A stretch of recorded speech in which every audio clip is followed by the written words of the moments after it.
To quote Peter Yarrow, Puff the magic dragon lived by the sea and frolicked in the autumn mist in a land called Honolulu.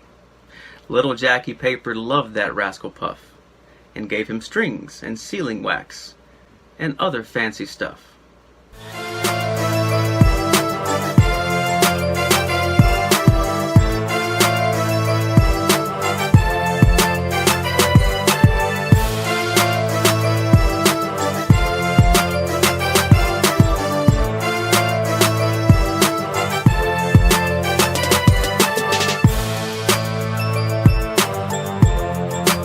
If battling addiction is like a knight taking on a ravaging dragon, then dealing with co-occurring disorders is like fighting one with two heads, and both of them spewing flames.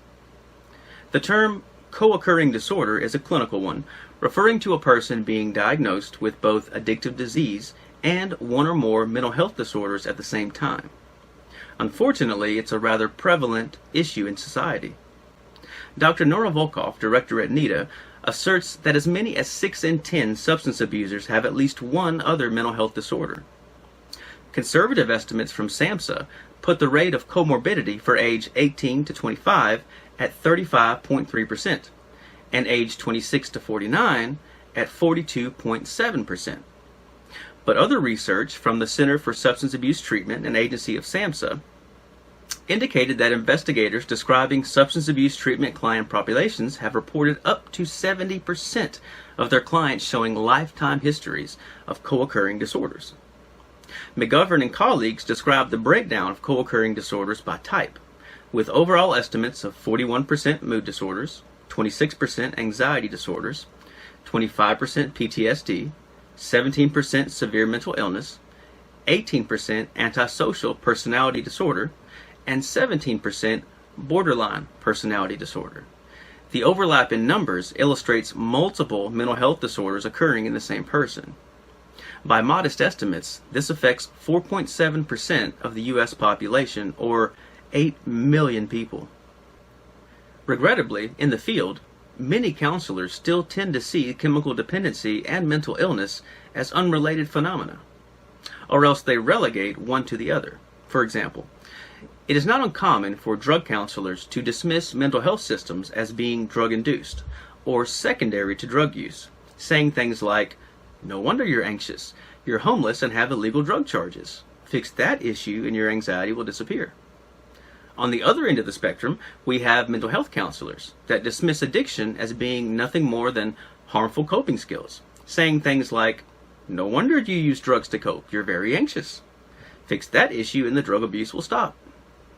In the end, though, failing to address a client's needs holistically by treating every issue as equally important does harm to the client and reduces their chances of full recovery. 26 studies have demonstrated that integrated treatment for co-occurring mental illnesses and substance abuse conditions is more effective than separate treatment approaches alone. Really, this just makes sense. If your practice or treatment center's model fails to take these realities into account, then you're not reaching the full efficacy of what you're capable. It may be that your company is stellar at addressing psychiatric conditions, but relegates clients with known substance dependency to referrals and outside providers. Are you aware that mental health and addiction clients are essentially the same population? Ignoring a subset of their issues will not make them go away. Likewise, no matter how fantastic your treatment agency is at addressing substance abuse, many clients are simply unable to achieve lasting recovery until their coexisting mental disorders are resolved or stabilized. How will a client overcome triggers to relapse when their impulsive manic episodes are not controlled with appropriate medication? Do you really think that a client can effectively employ addictive coping and stress management strategies when they're so depressed suicide is crossing their mind? Similarly, treatment organizations, or any business for that matter, often suffer from comorbidity themselves. Calamity is likely no matter how emotionally sophisticated a company, when its leadership is addicted to power and revenue expansion at any cost. Is it not common to see within these scenarios a rampant narcissism and the idea that their company's superiority outweighs necessary cooperation with others in the field? At what point does being the best deteriorate into dogged resistance to new ideas, or worse, crippling financial anxiety that crushes clients in the gears of a redlining industrial machine. I trust it's apparent you cannot address one issue without also remedying the other. Likewise, effective treatment depends upon therapists being trained in the latest techniques and interventions for both addiction recovery and reducing or eliminating symptoms of mental health disorders. Every client under their care must be given the opportunity to work through not only the devastation of addiction, but also the wreckage of mental illness. Combining this with the power of grace-filled faith gives each valiant knight the tools they need to be victorious dragon slayers. Two heads or not.